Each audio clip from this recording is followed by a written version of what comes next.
mirror's reflection.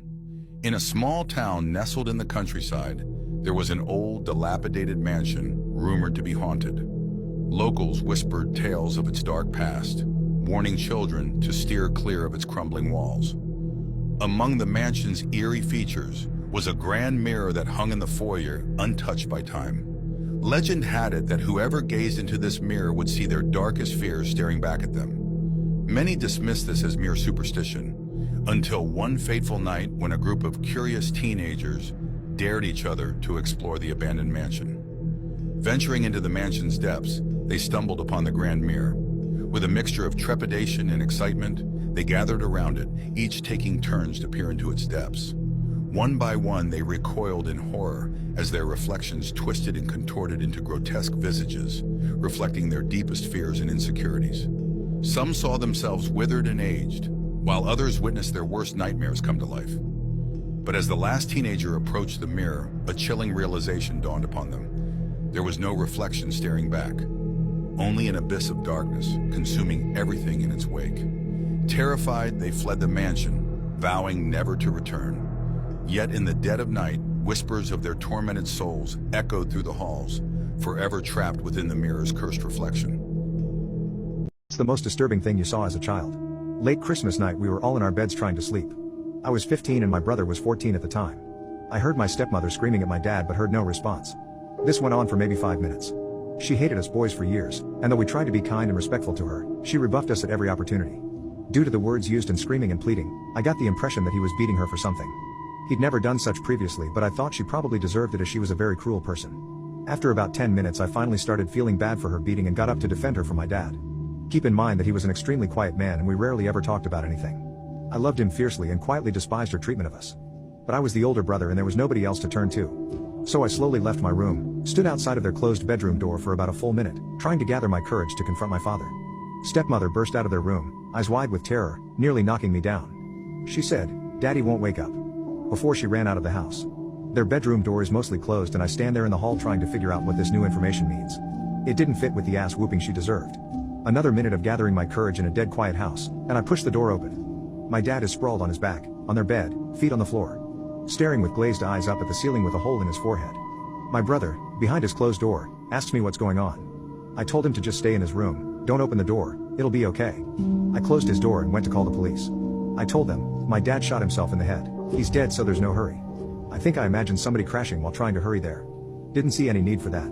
They tried to keep me on the phone, obviously concerned about me. I told them I'm fine, but I needed to take care of my brother.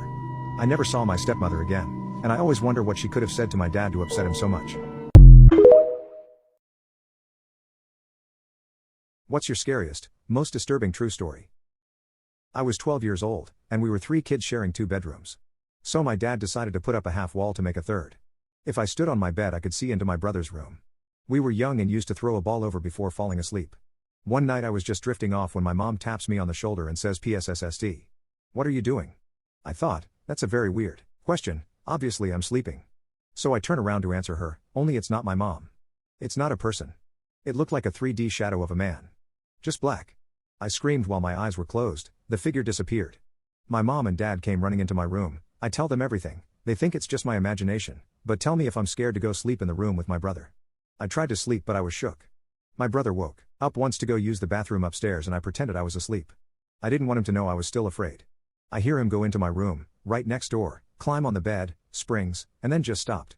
I thought he was trying to purposefully scare me, so I look up to show him I'm awake, and see the figure again. Arms crossed with its head resting on his hands. Even though it had no facial features whatsoever, I knew it was looking at me. I try to convince myself it's just dark, it's my brother playing a prank and I'm seeing things. Then I heard the toilet flush upstairs. It was just that one night. I never saw anything like it again, or even close. But years later, in my 20s, I was living alone and felt the tap on my shoulder. PSSSD. What are you doing? I'll stop there cause you'll think I'm crazy. But that was the last time I heard it. And I'm 31 now. It's not a ghost story. I will remember that day until I die.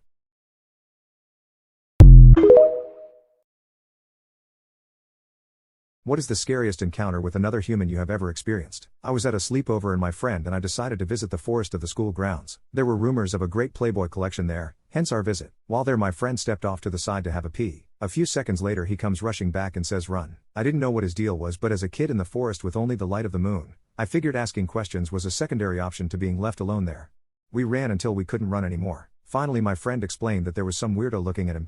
He said that the guy was rubbing one out. Being kids with a history of pranks, I thought he was messing with me. Then I looked back and saw the guy a long way back but moving in our direction. We kept running towards my friend's place and he kept following. When we got back we thought we lost him. We snuck back inside and turned off all of the lights in the basement. We laid there silently and terrified. About 10 minutes later we see something move by the window. We knew someone was out there. We stayed completely still and quiet. A minute later we hear a noise coming from a room in the basement. We both lost it and started yelling for my friend's dad. He came running down the stairs and we were yelling that someone is in that room. His dad flung open the door and the window was open and there were fresh marks on the wall from someone climbing in or out. For some reason he didn't call the police. He decided to stay downstairs with us for the night. I didn't really sleep and in the morning my friend's dad made me walk home with him. A few blocks away and there were a bunch of police. As we walked by, one of the cops stopped us and asked if we saw anything suspicious last night. We told him the story, which kicked off further questioning. It turns out that a kid went missing from his room right around the same time that we got chased home. They found the guy a few days later and he had taken his own life. He had also abducted a boy. They never found the boy he abducted. We had a lot of trouble with that. My friend's dad felt guilty for not calling the police. He became addicted to sleeping pills. My friend was traumatized with just how close he came to being grabbed in the forest. He turned to drugs and eventually took his own life. I went through therapy for a while and still have occasional night terrors from that night, even though it happened almost 30 years ago. Have you ever walked into your kitchen and known something wasn't right? What happened? I came into my apartment and something was off. As I looked around I was scared. I felt someone was there or had been there. I quickly left, went to the office, asked if anyone was in my apartment. They said no, thinking maybe maintenance or something. Nope. I come back, clear the house, yes, with a firearm, and only thing I find off was the toaster unplugged. Couple things moved, weird, but maybe I imagined it. Same thing the next day, except this time the silverware drawer is open. I call police, they act like I'm insane. Next day the microwave is open. Next day blinds are open. I call again and now I'm just the psycho that calls for a burglary when nothing is stolen. This goes on for 2 weeks and I'm starting to feel insane, to the point I'm scared to go home. Tried to have maintenance change my locks again and they basically acted like I was crazy and wasting their time. I'm sitting in my car afraid to go up after a few weeks of this and my neighbor comes over and says, "Hey, I came home sick from work today and realized your husband is back, everything okay?" I'm like, "Oh what? No, he's not." We had recently separated and I had a restraining order. Apparently he had made a copy of the key maintenance temporarily gave him to get his belongings, because the locks were changed, and he was messing with me every day. I called maintenance and told them to pull the cameras and change my locks or I would, and they did but wouldn't pull cameras. So I called in sick the next day, moved my car so he would think I was gone and waited. I heard footsteps, someone attempt to get in, kicked my door and then retreated. I opened the door when he was down the stairs and said, "Hey." He turned, I took a picture, called the police and reported what had been happening, and finally they believed me. They pulled the cameras from the apartment surveillance and sure enough his truck came in every day.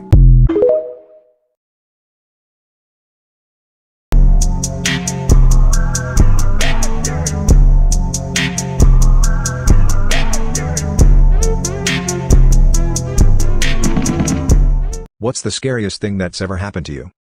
My oldest daughter didn't come home from school one day. She was supposed to take the bus home to her dad's house. He called me frantic around 6 p.m. asking if she was with me. I was at work, and the panic began. Police were called. They began looking all the while my younger daughter was searching online comments for clues, and she found her sister.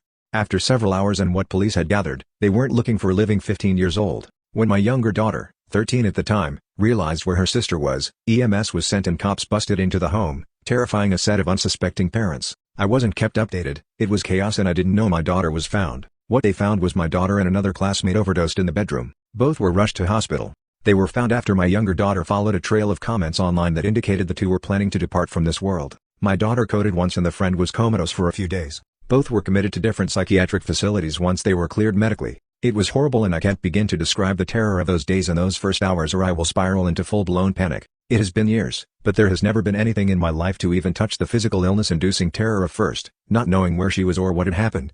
Then the months of never letting her out of my sight. Therapy and meds and support happened, but it has been a very long road. She is better now, but that worry is always there. Reddit. What is the creepiest true story someone has ever told you? I have a couple of stories, but this one always gets me. When I was around 7, my grandmother took care of a baby whose mother was an alcoholic and drug addict. This woman would bring her child, let's call him John, to my grandmother's house and leave him there for months at a time. Needless to say, our family became very attached and thought of him as part of the family. His mother came to get him one night and her drunk boyfriend flips the car. John was in a coma for about 3 or 4 days. One night, my older brother wakes everyone in the house up screaming and crying, saying that John is dead. Once my parents get him calmed down, he tells them that John came into his room crying, saying that he has to leave but he is scared and wants my brother to come with him. While my parents are trying to convince my brother that it was just a dream, the phone rings and it is my uncle calling from the hospital to inform us that John had died. This happened over 30 years ago, but I still get goosebumps thinking about it. What's the scariest story you know that is 100% true? I would call it creepy more than scary, but my mom's friend had a small house and lived alone. She noticed weird things, a batch of soup depleting faster than usual, missing eggs, damp towels in the hamper when she hadn't used any, extra dishes in the dishwasher, etc. This went on for months. She thought she was just being forgetful. One day she heard some thumping around in her attic and went to investigate. She found some makeshift living quarters. Small radio, hot plate, sleeping bag, pillow, food wrappers, etc. She called the cops who came to keep an eye on the place. They ended up catching a homeless man climbing a tree, trying to sneak into her attic window. He had been doing this almost daily. He would wait for her to go to work, then go downstairs and help himself to food and amenities. The funny part about this story is they got to know each other throughout the ordeal, and the guy was actually very respectful, just down on his luck. She didn't press charges, instead, let him move in, helped him get a job, and he lived in the attic until he got back on his feet. Creepy stuff with a happy ending.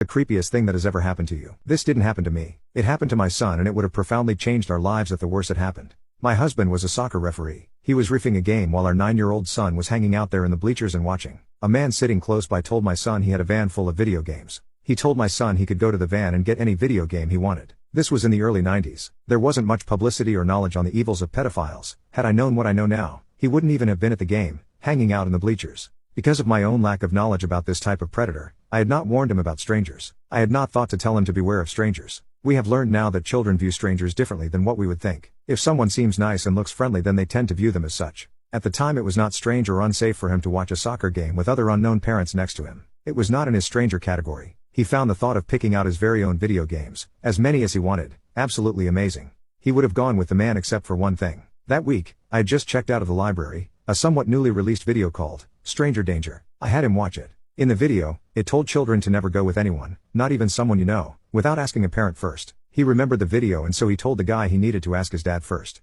The man told him no, he didn't need to ask his dad because the van was parked really close. But my son told him he needed to ask. The guy tried to convince him, but when he kept saying he needed to ask his dad, the man said never mind and just left. My son said he really wanted to go get the games, but he remembered the warning of the video and felt it was best to let his dad know first. I'm sure it saved his life.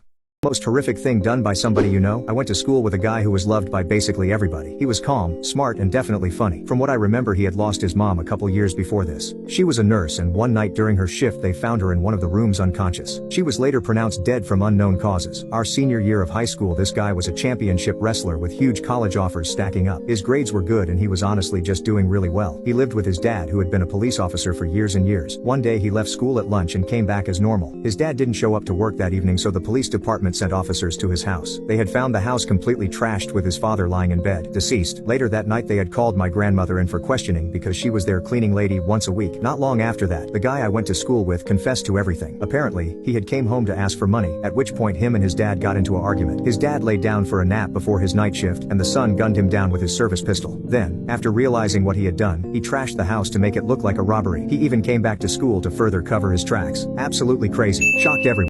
Keep smiling, they said when I skinned my knee when I was 3. I smiled because my older sister made a silly face from behind my mother. Keep smiling, they said when my younger brother demanded one of my toys at my 6th birthday party. I smiled because the toy looked boring and I knew he would break it within a month. Keep smiling, they said when they told me I wouldn't attend school after the 8th grade. I smiled because I was bored of reading the same books that called the moon landing a recent event. Keep smiling, they said. We've found a husband for you. I smiled because I was always meant to be a wife and mother. Keep smiling, my mother said after the birth of my first child. I'm sure your next child will be a boy. I smiled because of course my mother would be right. Keep smiling, my friend said, looking at the black eye my husband gave me after learning I could not have more children, adding this is only a trial you must bear. I smiled because of course, it was my place to support my husband. Keep smiling, I told myself while looking in the mirror as I washed my husband's blood off my hands. He is at peace now. I smiled as I calmly picked up the phone to tell the police what I'd done. "Stop smiling," they demanded when taking my mugshot. I smiled anyway, for I was finally free.